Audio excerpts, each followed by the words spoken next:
ఒకటవ తెస్సలోనికీయులకు రాసిన పత్రిక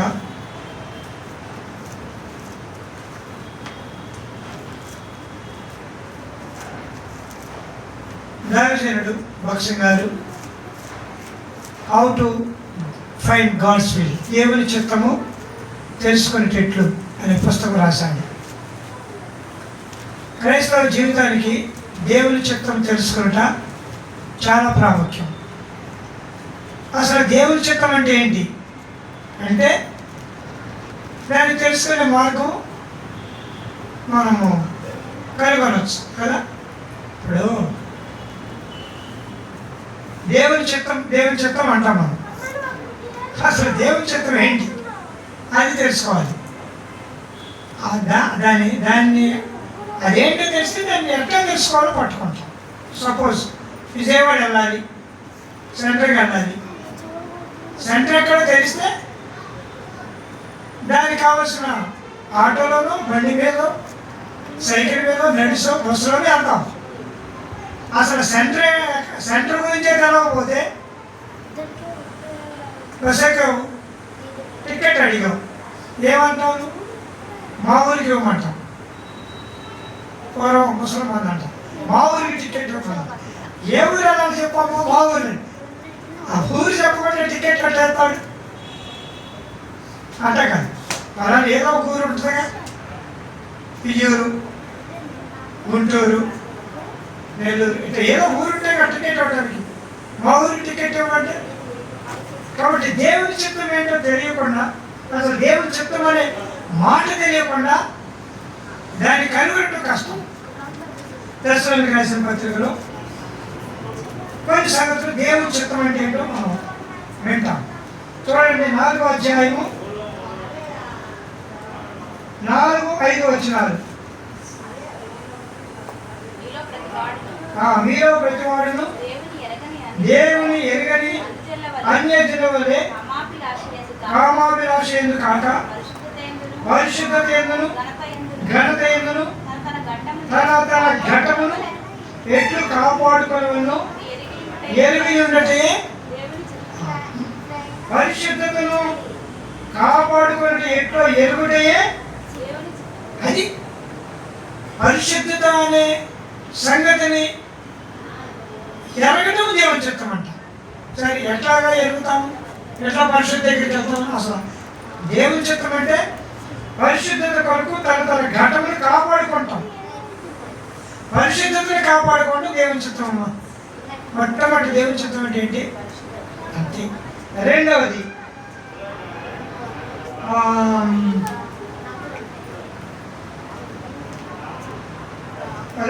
దేవుని చిత్రం ఏంటంటే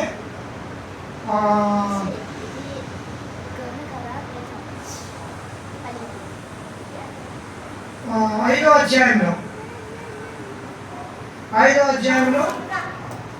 16-18 వచనాలు కలిసి ఉన్నాయి. ప్రతి విషయమందును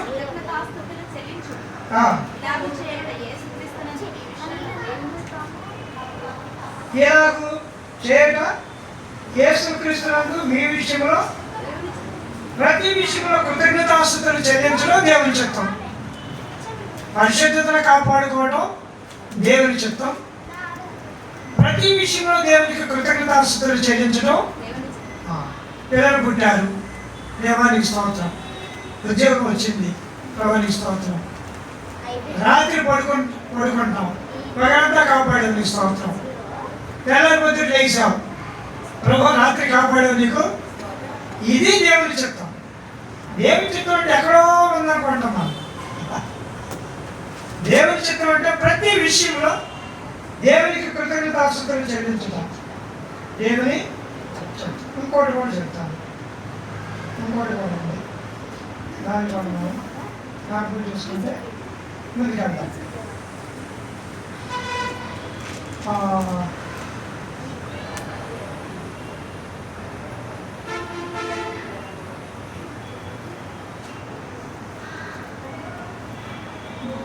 కూడా మనకి దేవుని చిత్తం అంటే ఏంటో మనకి ఇంకోటి కూడా.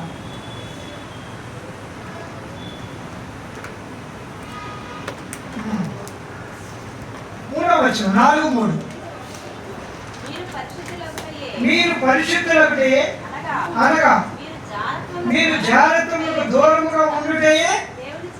మూడోది, జాగ్రత్వానికి దూరంగా ఉండటమే దేవుని చిత్తం. అంటే పరిశుద్ధతను కాపాడుకోవడం దేవుని చిత్తం, పరిశుద్ధులుగా ఉండడం దేవుని చిత్తం, ప్రతి విషయంలో కృతజ్ఞతాస్తుతులు చెల్లించుట అది. కాబట్టి దేవుని చిత్తం అంటే దేవుని చిత్తం అంటే ఏంటి అసలు? మనం పరిశుద్ధులుగా ఉంటే దేవుని చిత్తంలో ఉన్నాం. మన పరిశుద్ధతను కాపాడుకుంటే తర్వాత మనం ప్రతి విషయంలో దేవునికి కృతజ్ఞతాస్తుతులు చెల్లిస్తే అంతే. ఇప్పుడు దేవుని చిత్తం అనేది మనకు అర్థం. సెంటర్ అంటే అర్థమైంది కదా. సెంటర్ అంటే ఏంటి, ఊరు అంటే ఏంటో తెలిసింది. ఇప్పుడు ఊరికి వెళ్ళే దారి మార్గాలను మనము ఎత్తుకోవాలి. రండి, ఈ దశలోని పత్రికల నుండి 1వ అధ్యాయంలో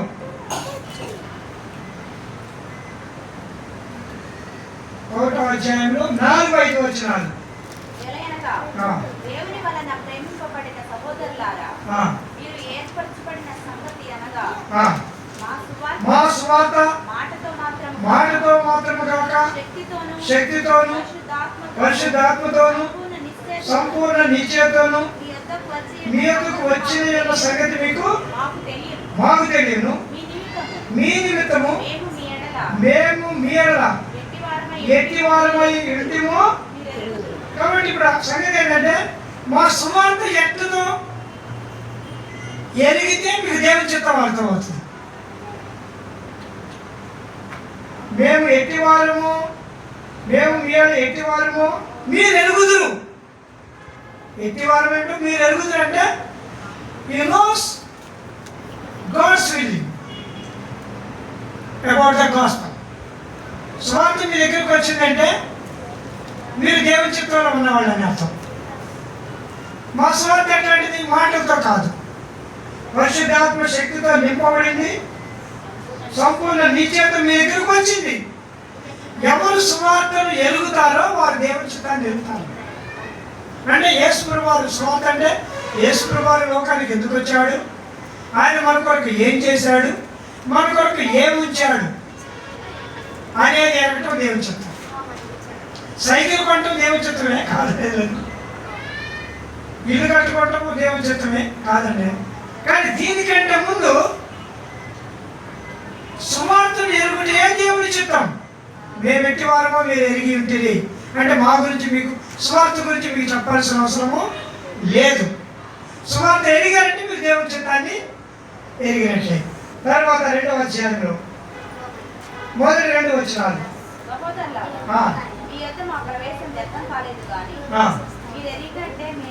మీరు ఎరిగినట్టే మేము ఫిలిప్పీలో ముందు శ్రమపడి అవమానం పొంది ఎంతో పోరాటంతో దేవుని సువార్తను మీకు బోధించటై మన దేవుని యందు ధైర్యం తెచ్చుకుంటామని మీకు తెలియదు. కాబట్టి శ్రమ పోరాటాన్ని ఎరగటం దేవుని చిత్తం. మేము మీ దగ్గరకు వచ్చినప్పుడు మీరు ఎరిగారు. ఏమి ఎరిగారంటే మా శ్రమ మా పోరాటంతో మేము మీ ఎద్దుకు వచ్చామని మీకు తెలుసు. అంటే ఎవరికి శ్రమ పోరాటం గురించి జరుగుతారో వాళ్ళు దేవుని చిత్తాలు ఎరుగుతారు. కష్టం వచ్చింది, దేవుని చిత్తం లేడు, దేవుని చిత్త ప్రకారం శ్రమ వచ్చింది అంటారా? కదా. శ్రమ పోరాటము మీరు ఎరిగితే దేవుని చిత్తాన్ని ఎరిగినట్టే. ముందు స్వార్థం ఎరిగితే దేవుని చిత్తాన్ని, మీరు ఎరుగుదురు అనే మాటలు దేవుని చిత్తాన్ని చెప్పి, సువార్తను ఎరిగితే మీరు దేవుని చిత్తాన్ని ఎరిగారు. శ్రమను పోరాటం ఎరిగితే మీరు దేవుని చిత్తాన్ని ఎరిగినట్టే. తర్వాత ఇదే అధ్యాయంలో చదవండి వచనము 11. ఇంకా కొంచెం 11 వచనం. తన రాజ్యములకు తగినట్టుగా మీరు నడుచుకునవలెనని మేము మీలో ప్రతివాను హెచ్చరించుచు ధైర్యపరచుచు సాక్ష్యమిచ్చుచు తండ్రి తన బిడ్డల ఎడల నడుచుకున్న రీతిగా మీలో ప్రతివాని ఎడల మీరు నడుచుకున్నారు. ఇవన్నీ కూడా మీరు ఎరిగి ఉన్నారు, మీకు తెలియదు అనే మాటలు దేవుని చిత్తాన్ని గురించి. మేము మీ ఎడల ఎలాగ నడుచుకున్నాము, నడక తెలిస్తే దేవుని చిత్తం తెలుస్తుంది. 7వ వచనంలో తల్లిలాగా అంటాడు. 9వ వచనంలో కష్టము ప్రయాసం అంటాడు. తర్వాత 12వ వచనంలో తండ్రిలాగా అంటాడు. నేను తల్లిలాగా మీ మధ్య నడుచుకున్నాము, ప్రయాసముతో కష్టముతో నడుచుకున్నాము, తండ్రిని పిల్లలు ఆదరించేట్లుగా నేను మీ మధ్య. కాబట్టి దేవుని చిత్రం అంటే తండ్రిలాగా ఉండాలి, తల్లిలాగా ఉండాలి, కష్టపడే స్నేహితుడిగా బంధువుగా ఉండాలి. ఇప్పుడు దేవుని చిత్రం తెలుస్తుంది. మీకు అర్థమవుతుంది అనుకోండి నేను చెప్పేది కదా. నడక తెలిస్తే దేవుని చిత్రం తెలుస్తుంది. తండ్రిలాగా నడవకుండా కఠినుడిగా నడిచేవాడు అప్పుడు దేవుని చిత్రం ఉన్నావా? తల్లిలా కాకుండా, స్నేహితులా కాకుండా, ఇరుగు పొరుగు వాళ్ళ బంధువులా కాకుండా నడిస్తే దేవుని చిత్తం కాదు. అంటాగా ఆ టైంలో మా బంధువు వచ్చినంతా ఆదుకున్నాడు, దేవుని చిత్తం అంటావా లేదా? సో నడకే మనకి దేవుని చిత్రాన్ని చెప్తుంది. మన నడక, మన ఆత్మీయ నడక, మన ఆత్మీయంలో ప్రయాస దేవుని చిత్రాన్ని చెప్తుంది. కాబట్టి వీటిలో ఉండే పరిశుద్ధులుగా ఉంటాం, వీటిలో ఉండే పరిశుద్ధతను కాపాడుకుంటాం, వీటిలో ఉండే కృతజ్ఞతాస్తుతులు కూడా అంతేనా కదా. ఒక మనిషి ఎవరో వచ్చి సహాయపడ్డారు, అబ్బా దేవుని చిత్రం అండి. ఆ టైంలో మనిషి వచ్చి నాకు అడ్వైజ్ చేసి అంటావా లేదా? అక్కడ కృతజ్ఞత ఉంది కదా. సో ఇది మూడవది. మొట్టమొదటి సువార్త ద్వారా దేవుని చిత్తానికి ఎరుగుతాం. రెండవది శ్రమ పోరాటం మధ్యన దేవుని చిత్తాన్ని ఎరుగుతాం. మూడవది తల్లి తండ్రి ప్రయాస కష్టం యొక్క నడకల నుండి దేవుని చిత్తాన్ని ఎరుగుతాం. నాలుగవది 3వ అధ్యాయము 1వ దశలోకి రాసిన పత్రిక 3వ అధ్యాయం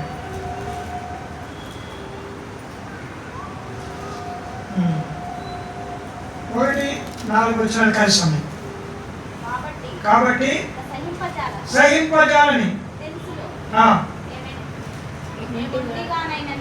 మేము ఒంటిగానైనను ఉండటం మంచిదే నుంచి ఈ శ్రమల వల్ల ఎవడను కదిలిపోకున్నట్లు మిమ్మల్ని స్థిరపరచుటకును మీ విశ్వాసం విషయంలో హెచ్చరించుటకును మన సహోదరుడును క్రీస్తు స్వార్థ విషయంలో దేవుని పరిచారకుడైన తిమోతిని పంపితిమి. మేము మీ వద్ద ఉన్నప్పుడు మనము శ్రమ అనుభవించవలసి ఉన్నదని మీతో ముందుగా చెప్పినవి కదా.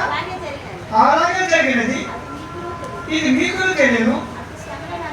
అట్టి శ్రమను అనుభవించుటకు మనము నియమింపబడిన వారమని మీరు ఎరుగుదురు. ప్రతి మీరు ఎరుగుదురు మీకు తెలియని మాటలు చూస్తుంటున్నాం. ఇది ఏమంటాడంటే తిమోతి మీ దగ్గరకు వచ్చి అతను ఏం చేస్తాడంటే మిమ్మల్ని హెచ్చరిస్తున్నాడు, తర్వాత మిమ్మల్ని స్థిరపరుస్తున్నాడు. మీ శ్రమలను మనము అనుభవించడానికి వచ్చామనే ధైర్యాన్ని చెప్తున్నాడు. ఇందుకే మనం నియమింపబడిన వారమని మీరు. దేవుని చిత్తం ఎట్లా ఉంటుందంటే హెచ్చరికలు, స్థిరపరచుటలు, ధైర్యపరచుటలు, వాటిని రిమైండ్ చేసుకుంటూ దేవుని చిత్తం అర్థం. శ్రమ వచ్చిందమ్మా, మొన్న జ్వరం వచ్చింది, తగ్గింది. ఇవాళ కాళ్ళు బెనికింది, తగ్గింది. రేపు హార్ట్ ప్రాబ్లం వచ్చింది, తగ్గింది. ఇవన్నీ ఒకదాని తర్వాత ఒకటి వచ్చినప్పుడు మనం ఏమనుకుంటామంటే ఇన్ని శ్రమలు వస్తున్నాయి ఏంటి, ఒకదాని తర్వాత ఒకటి వస్తున్నాయి ఏంటి అనుకుంటాం. ఇక్కడ ఏమంటే వీటిని చూడండి, నా మాట నాతో కూడా మీరు చెప్పాలి. అట్టి శ్రమలను చెప్పండి. అట్టి శ్రమలను అనుభవించుటకు మనము నియమింపబడిన వారము. అట్టి శ్రమలను మనము అనుభవించడానికి నియమింపబడిన. We are appointed to face the troubles. అది దేవుని చెప్తాం. మనలో తలనొప్పి వచ్చేటప్పటికే దేవుని చెప్తాను లేరనుకుంటా. నేను మన తలనొప్పి వచ్చింది, వాడు కాలు వచ్చింది. అట్టి శ్రమలను అనుభవించడానికి we are appointed for the sufferings.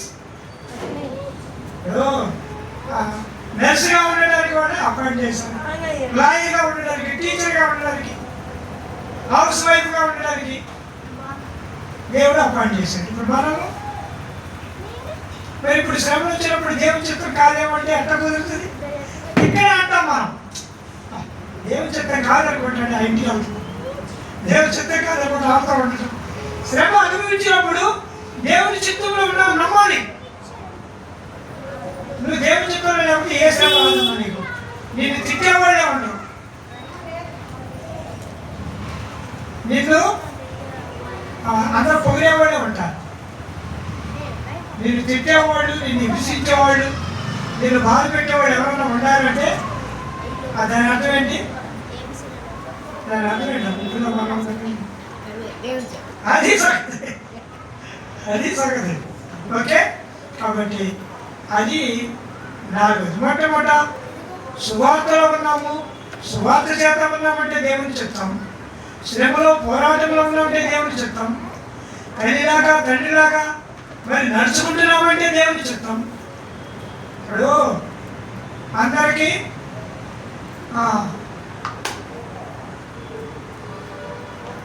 అమ్మలకు అమ్మాయిలు ఇది అంటారు కదా, ఏదో అంటారు సార్. అంటే మనము తగ్గించుకుంటున్నాం, తండ్రిలాగా తల్లిలాగా స్నేహితులాగా తగ్గించుకోవడం, లోకం అయిపోతాం. అమ్మని అది దేవుని చెప్తాం. అది నేను చెప్పాను. మనం ఎంత లోకం అవుతున్నామో అంతగా మనం దేవుని చెప్తున్నాము. తర్వాత మనం ఎంత శ్రమను అనుభవిస్తున్నామో అంతగా దేవుని చెప్తున్నా ఉన్నాం. అందులోని హెచ్చరిక ఉంది, అందులోని ధైర్యం ఉంది, అందులోని స్థిరత్వం కూడా. మీరు ఆ రోజుని అంత శ్రమ పడుతుంది, మీరు ఎట్లా తట్టుకున్నారంటే దేవుని చిత్రం. అదన్నమాట. తర్వాత రండి వచనము 4వ అధ్యాయము మొదటి వచనం. మెట్టుకు సహోదరులారా, చాలు. దేవుని ఆజ్ఞలు, మన ప్రభువు యేసుక్రీస్తు మీకు ఇచ్చిన ఆజ్ఞలు మీరు ఎరుగుదురు. మీకు అక్కడే వచ్చిన వచనం. కాగా మీరు ఎలాగో నడుచుకొని దేవుని సంతోషపరచవలనో మా వల్ల నేర్చుకునే ప్రకారం మీరు నడుచుకుంటున్నారు. ఈ విషయంలో మీరు అంతకంతకు అభివృద్ధి పొందవాలని మేము వేడుకొని ప్రభువు యేసునందు హెచ్చరించుతున్నాను. ఇక్కడ ఏమిటంటే ప్రభువు యేసుక్రీస్తు మీకు ఇచ్చిన ఆజ్ఞలు మీరు ఎరుగుతారు. ఈ ఆజ్ఞలు ఏం చేస్తారంటే ఆయన సంతోష పెట్టడానికి నడిపిస్తాను. ఆయన సంతోష పెట్టడానికి అంటాడుగా, మనుషులు సంతోష పెట్టే వాళ్ళమైతే క్రీస్తు యేసుకు దాసులము కాకయే పోతూ ఉంటాడు కదా, గలాతీ పత్రికలో ఉంటాడు. కాబట్టి ఇక్కడ ఏమంటే ఆజ్ఞలు ఎరుగుతున్నారంటే దేవుని చిత్రంలో ఉన్నారు. ఈ ఆజ్ఞలు ఏం చేస్తారంటే దేవుని సంతోష పెట్టేవాళ్ళే చేస్తారు. అర్థమవుతుంది కూడా నేను చెప్పేది. ఆజ్ఞలు లేకపోతే దేవుని సంతోష పెట్టడం తెలవదు. మందిరానికి వెళ్ళటం, ఆరాధన చేయటం, ప్రభు బలలో ప్రవేశించడం, ప్రభు మనకి ఇచ్చిన భాగాన్ని ఇవ్వటం, అనాథల్ని పేదల్ని ఆదరించటం, ఇవన్నీ దేన్ని బట్టి చేస్తున్నాం? దేవుని ఆజ్ఞను బట్టి చేస్తున్నాం. వాటిని చేస్తున్నాం కాబట్టి మనం ఏం చేస్తున్నాం? దేవుని చిత్తాన్ని చేస్తున్నాం. అంతేనా? ఎందుకమ్మా ఒక 2 జతల బట్టలు ఇచ్చేసామంటే అమ్మ పేదలు ఇచ్చాం. ఎందుకంటే దేవుడు ఆజ్ఞ ఇవ్వమన్నాడుగా, ఇచ్చాం అంటే దేవుని చిత్తాన్ని చేశాం. బట్టలు ఇచ్చింది నీకు కనబడుతుంది కానీ దాని వెనకాల దేవుని చిత్తాన్ని చేశాం. భోజనం పెట్టామంటే దేవుని చిత్తాన్ని, మంచం ఇచ్చావు, పడకకి నిద్ర దుప్పటి ఇచ్చామంటే దేవుని చిత్తాన్ని. ఇది మనం. కాబట్టి దేవుని ఆజ్ఞలు మీరు ఎరుగుతుంది కదా, దేవుని ఆజ్ఞలే దేవుని చిత్తం.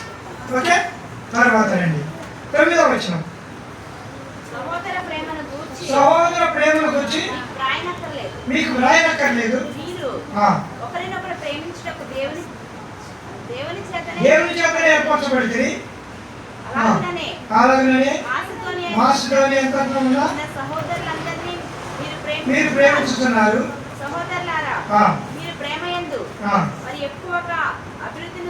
అభివృద్ధి చూపవలన మర్యాదగా నడుచుకోవచ్చు, మీకేమీ కొదువు లేకున్నట్లు మీరు పనులు జోలికి పోక మీ సొంత కార్యములు జరుపుకోవటం, మీ చేతులతో పనిచేయటం ఆశ కలిగి ఉండవాలని మిమ్మల్ని. కాబట్టి సహోదర ప్రేమ జరగటం అంటే దేవుని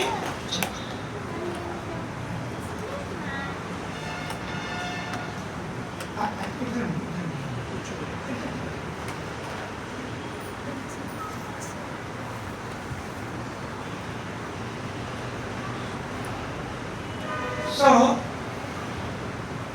దేవుని చిత్తం అంటే సహోదర ప్రేమను ఎరుగుట.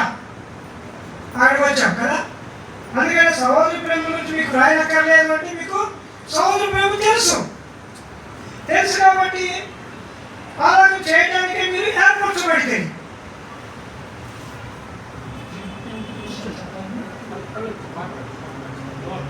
కాబట్టి దేవుని ప్రేమను ఎరుగుట అనేది దేవుని చిత్తం. ఈ దేవుని ప్రేమను ఎరిగినప్పుడు ఏం చేస్తామంటే మీ పనులు మీరు చేసుకుంటాం, మీ కష్టార్జితాన్ని మీకు పనులు తోలికి పోవు, ఎవరికి ఇబ్బంది కలిగించం. దేవుని చిత్తంలో లేని వాళ్ళు ఏం చేస్తారు? ఇప్పుడు నేను ఆపోజిట్ చూడు, ఏం పని ఏం చేసుకోవద్దు, ఆ సంగతి మాట్లాడతాం, ఏం కష్టం ఏదో ఏమో తెలియదు, ఆ సంగతి మాట్లాడుతున్నాం. సో ఇది సహోదర ప్రేమ ఉన్నప్పుడు నీ సంగతులు చూసుకుంటాం. అదే సమయంలో ఏం చేస్తాం? సంఘములకు వేరుపడి వారి మర్యాదగా నడుచుకుంటాం. ఆ సంఘానికి వచ్చేవాడు కాదు అన్యుడు, వాళ్ళ దగ్గరకు మర్యాదగా నడుచుకుంటాం.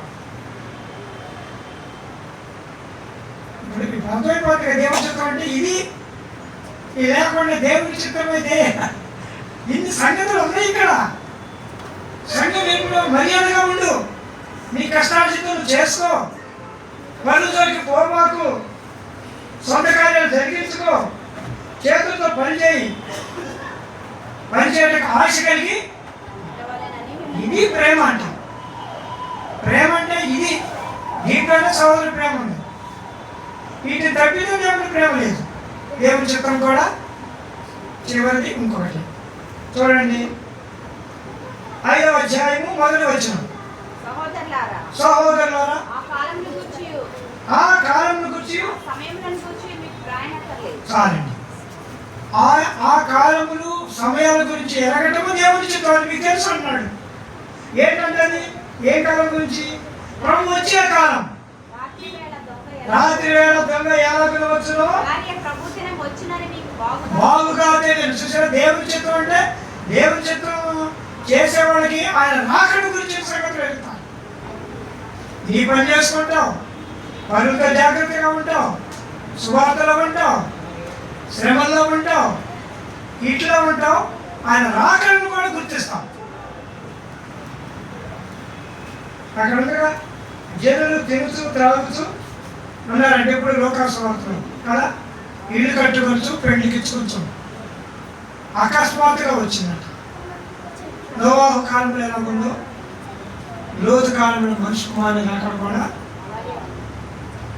ఇక్కడ ఇంకో సంగతి కూడా రాసి చూడండి, 3వ వచనంలో 5:3 ఇక్కడ ఇంకా కొంచెం హై స్టాండర్డ్ లో రాశాడు. లోకులు నెమ్మదిగా ఉన్నది భయమేమీ లేదని చెప్పుకొచ్చుండగా గర్భిణీ స్త్రీకి ప్రసవ వేదన వచ్చినట్లుగా వారికి ఆకస్మికంగా నాశనము తటస్థించును కనుక వారెంత మాత్రము నెమ్మదిగా ఉందని అనుకునే టైంలో గర్భిణీ స్త్రీకి ప్రసవం వచ్చినట్లుగా. కాబట్టి దేవుని చిత్తం అంటే ఆయన రాకడను గురించిన ఆలోచన కలిగి ఉండటం. ఎప్పుడైనా రావచ్చు. కొత్త సంవత్సరంలోకి వచ్చేవాళ్ళకి మాత్రమే కాదు, ఫిబ్రవరి నెలలోకి వచ్చేవాళ్ళు మాత్రమే కాదు, 2వ ప్రభుత్వంలోకి వచ్చేవాళ్ళు మాత్రమే కాదు, ఈ సాయంత్రమైనా రావచ్చు. అందుకనే అన్నాడు కదా, మీరు అంతలో కనబడి అంతలో మాయమైపోయే ఆవిరి వంటి వాళ్ళు రేపేమి సంభవించడం మీకు మీరు ఎరగరు. కాబట్టి ఇది సంగతి. దేవుని చిత్తం అంటే ఇన్ని ఎరిగి ఉన్న వాళ్ళకి దేవుని చిత్తం తెలుస్తుంది. ఆయన రాకడ గురించి మర్చిపోయినా నువ్వు దేవుని చిత్తంలో లేవని. ఏదో సందర్భం అందుకని బైబిల్ చూసినట్లయితే మరణాత అంటారు.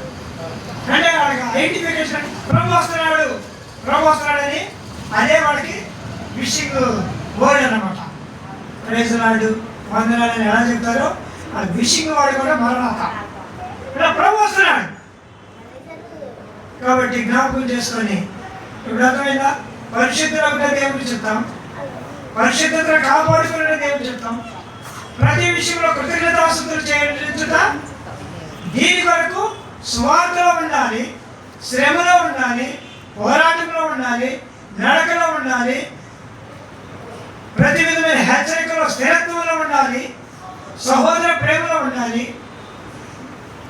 ఆయన రాకడ కొరకు ఎదురు చూసి నిరీక్షించే కన్నులు అప్పుడు దేవుని చిత్తం అంటే ఏమన్నా అర్థం కాలేదు అంటారా? ఈ అనుభవంతో ప్రభు బలలో ప్రవేశిద్దాం. ప్రభు మనకు సహాయపడిన కాక.